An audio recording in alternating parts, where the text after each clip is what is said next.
Agradecemos mucho al doctor Lorenzo Córdoba, presidente del Consejo Ciudadano del Instituto Nacional Electoral, hoy multimensionado durante más de 30 minutos por el presidente de la República y no precisamente para halagarlo o alabarlo. Lorenzo, muchas gracias por aceptar la invitación para conversar con la audiencia de Grupo Fórmula. Muy buenas tardes. Al contrario, Pepe, de verdad es un privilegio estar contigo y con tu audiencia. De entrada, gracias. De entrada te pregunto, ¿qué opinas de lo que dijo el presidente cuando señala que tú, Lorenzo Córdoba, das pena ajena? Bueno, Pepe, mira, hay que entender las cosas como son y de quién vienen. Vienen del presidente de la República, pero que es político y que está actuando y profiriendo pues, su discurso como actor político. El presidente del INE no va a entrar en una polémica con el presidente de la República, nunca lo ha hecho, y lamento mucho que pues, en México esté replicándose ese tono de descalificación desde el poder de los órganos electorales, y sobre todo en la manera en la que esta descalificación está ocurriendo, incluso en el plano personal. Entiendo que hoy el presidente dijo que en fin, que hoy quedaba pena ajena o algo por el estilo. En fin, pero sobre eso, la verdad, yo paso por encima, porque me recuerda mucho a los tonos que justamente en el último año el presidente Bolsonaro ha venido utilizando para descalificar a una autoridad electoral sólida, robusta, confiable para los brasileños, como ha sido el Tribunal Tribunal Superior Electoral de Brasil. En el último año el presidente Bolsonaro descalificó incluso con tonos, con palabras altisonantes, majaderas a los ministros del Tribunal Superior Electoral, acusó de fraude que se iba a realizar en teoría con la urna electrónica, que ha sido un mecanismo que le ha dado estabilidad y gobernabilidad democrática a Brasil en los últimos 25 años. Y la verdad, pues es lamentable que ese sea el tono que en distintas democracias del mundo los titulares de los ejecutivos estén utilizando para intentar descalificar a los órganos electorales. Pero como titular del órgano electoral, te lo digo, Pepe, no voy a entrar en ese juego. Entiendo clarísimamente, es obvio la intención, tratar de descalificar a la autoridad electoral colocándola como una contraparte del gobierno, y el INE ni su presidente van a caer en ese juego de colocarse donde lo quieren colocar, como si fuéramos contraparte, insisto, del gobierno o de algún partido, porque no lo somos. Somos un órgano autónomo, independiente, autónomo frente a los poderes, independiente frente a los partidos. Lo hemos sido en el pasado, lo somos hoy, y no vamos a caer en ese juego, así que no me merece mayor comentario, lo digo con mucha franqueza. Esos tonos que, vuelvo a insistir, vengo regresando de Brasil, donde el Tribunal Superior Electoral me pidió, por haber sido presidente, por ser presidente del Instituto Nacional Electoral, que encabezara las misiones de observación electoral para contribuir a blindar la integridad del proceso electoral brasileño. Por algo ha sido, por la historia del INE, no es una designación ni una petición casual. Así que no voy a... lamento mucho que la similitud de los tonos, pero pues así son los tiempos difíciles para la democracia y para los órganos electorales en todo el mundo, por lo que se ve. Lorenzo Córdoba, ¿qué fue lo que pasó con esta encuesta publicada, dada a conocer por el periódico La Jornada el día de ayer, luego de una anterior de la víspera del periódico Reforma, donde se le pregunta a los ciudadanos su opinión sobre los cambios que propone la reforma electoral a iniciativa del presidente de la República? Y en contraposición, el Reforma publica una encuesta que realizaste tú, que realizó el instituto a tu cargo, que se realizó hace ya tiempo atrás, y donde se exhibe que efectivamente la gente está muy a favor de que haya los cambios en el Instituto Electoral como los está proponiendo el presidente. ¿Tú lo consideras esto una maniobra inducida? ¿Qué fue lo que pasó con esa encuesta? ¿La escondiste? No, para nada. A ver, claramente hay una intencionalidad de magnificar este asunto como una manera de parte de algunos actores políticos de crear una cortina de humo en un contexto en el que estamos frente a escándalos verdaderamente lamentables, como el hecho de que un órgano como la Comisión Nacional de los Derechos Humanos, que es un órgano presuntamente autónomo, al menos así lo dice la Constitución, pues se haya dedicado a violar la Constitución para congraciarse con alguna fuerza política o con algunos actores políticos, violando la misma Constitución, metiéndose en el ámbito electoral, cosa que tiene prohibida en los días anteriores. Pero más allá de eso, mira, déjame aclararle a la audiencia el tema de la encuesta. INE desde hace varios años, realiza algunas encuestas, por lo menos 2 encuestas telefónicas al año, para un consumo interno, es decir, se trata de encuestas en donde se mide el grado de conocimiento del instituto, la aprobación, digámoslo así, de su trabajo, la confianza que está generando el instituto entre la ciudadanía, como una manera de poder orientar y eventualmente modificar la estrategia de comunicación.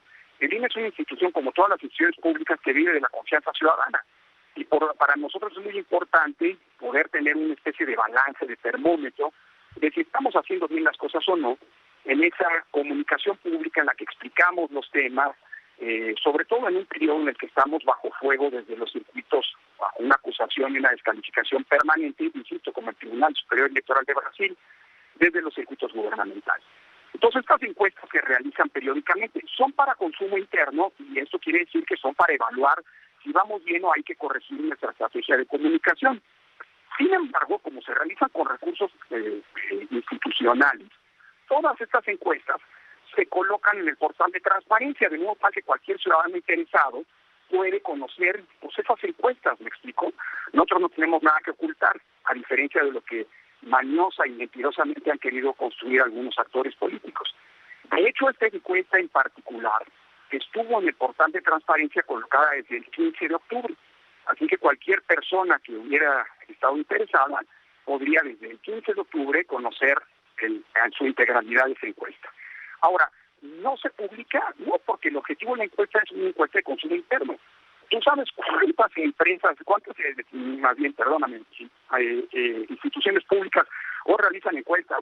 ¿O a poco crees que en la presidencia o en otras encuestas, en otras oficinas públicas no realizan encuestas? Claro que se realizan, es una práctica recurrente que además ni es opaca ni está oculta, porque eso está presupuestado y forma parte de los programas que anualmente aprueba el instituto.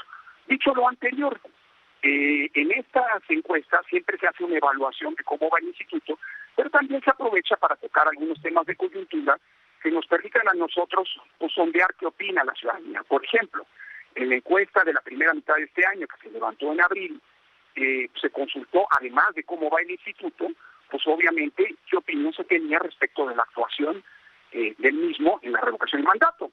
Y ahora que hay una serie de iniciativas de reforma electoral, destacadamente la que presentó el presidente de la República, pues se consultó también qué opinión, sobre todo qué conocimientos se tenían de estas iniciativas.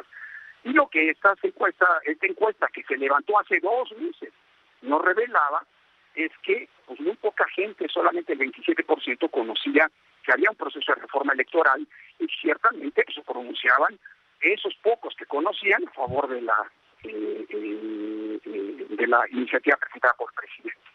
Esto con un propósito, pues si vamos a tener una reforma electoral, pues el instituto tiene que contribuir a difundir que está en curso este proceso y que pues es conveniente que la ciudadanía se entere, puede haber una discusión pública que acompañe con la que será la decisión definitiva, que es la que se dará en la Cámara de Diputados. Pero insisto, el INE no oculta nada. Estas encuestas están, para quien las quiera consultar, en el portal de transparencia del instituto, y en específico ha estado ahí desde el 15 de Pero concretamente, al difundirse esta encuesta, Lorenzo Córdoba, pues el golpe contra el Instituto Electoral es severo y viene desde la presidencia de la República. ¿Qué va a hacer el instituto para remendar para sobarse el golpe? Porque es un golpe. Lo que hemos venido haciendo, porque mira, déjame decirte así, malo sería que el instituto estuviera ocultando información. Se preguntó sobre la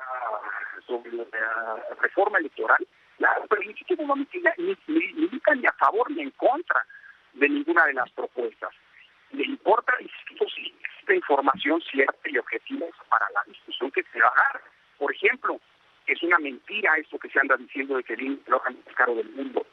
que las elecciones en México son las más caras. Es más caro hacer elecciones en Brasil, incluso proporcionalmente porque es el país con más electores, e incluso son más caras las elecciones en Colombia. Lo que nos toca a nosotros para nosotros es importante saber para poder generar esa información. Bueno, la pregunta es, ¿tú crees que se necesita una reforma al Instituto Nacional Electoral como propone el presidente de la República? A ver, si la pregunta es ¿se necesita en el sentido de que es indispensable hacerla para que la democracia en México subsista? La respuesta es clara y contundente.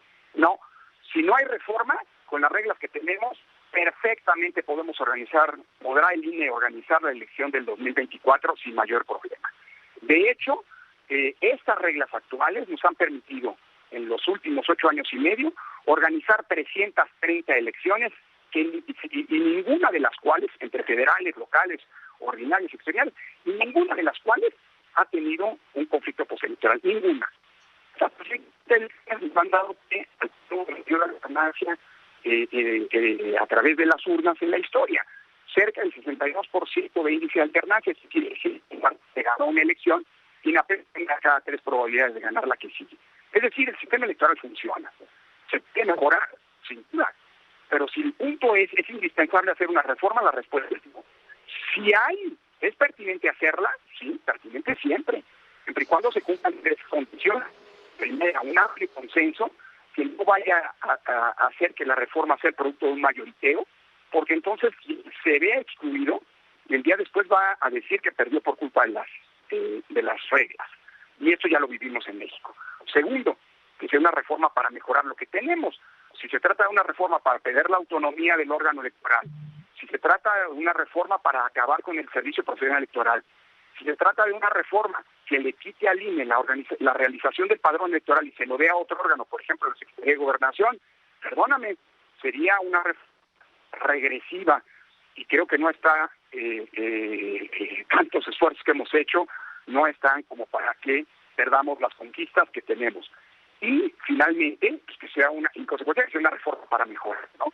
Y finalmente te diría, Pepe, que sea una reforma hecha con datos ciertos.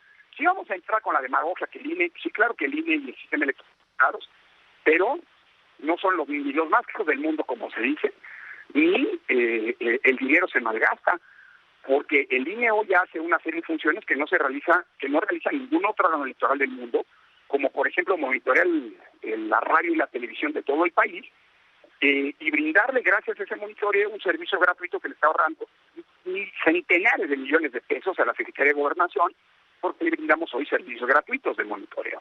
Entonces, que sea una reforma hecha con información cierta, no con otros datos, no con información falsa, no con mentiras, y sobre todo que sea hecha con la cabeza y no con el hígado, o peor, a partir de fobias o incluso de rencores personales, porque entonces va a salir mal la reforma. Si la reforma va a ser para empeorar lo que tenemos, perdón que lo diga así, creo que es algo obvio, pues no vale la pena. Así que adelante, si esas son las condiciones, más allá de ello, pues bienvenidas sean los cambios, que yo creo que tendrán que ser cambios de ajuste, porque en términos generales el sistema electoral funciona.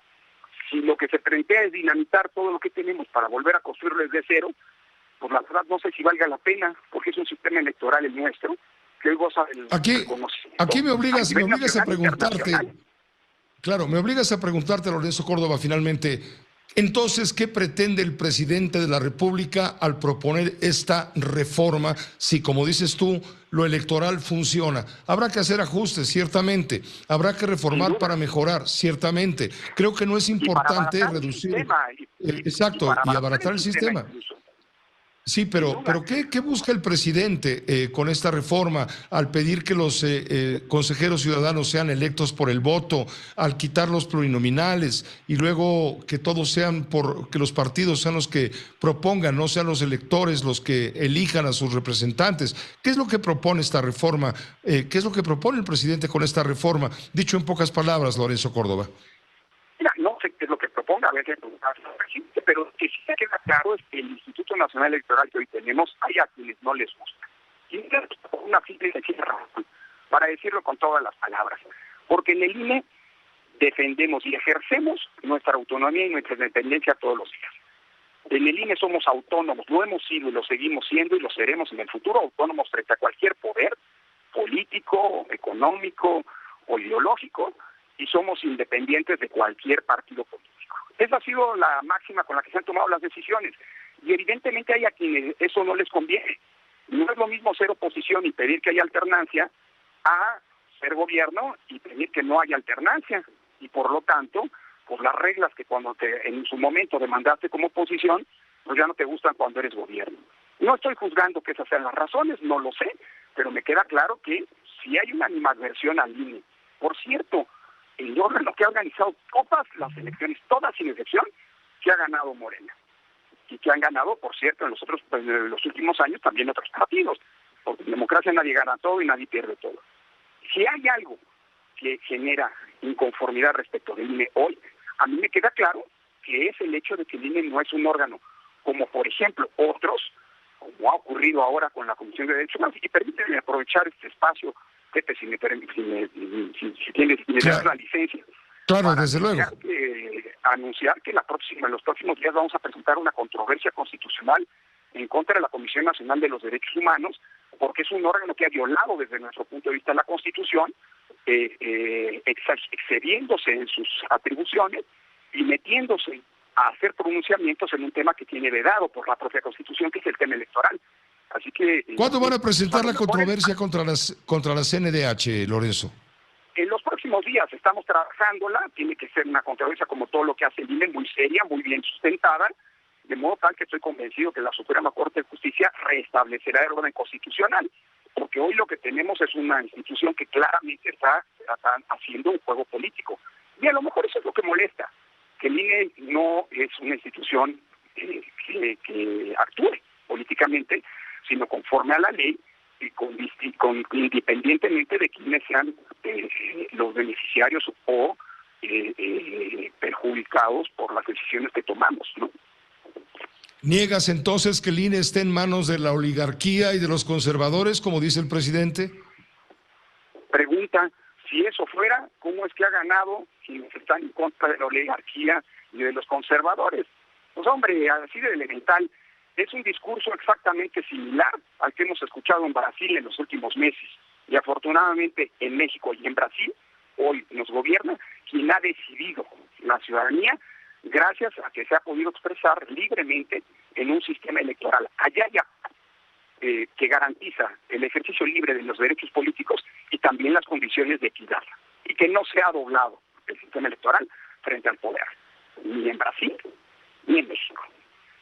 Te agradezco mucho, doctor, te agradezco esta conversación con la audiencia de Grupo Fórmula, como siempre. Al contrario, Pepe, te mando un abrazo muy afectuoso. Gracias por la oportunidad. Esta fue una producción de Grupo Fórmula. Encuentra más contenido como este en radioformula.mx.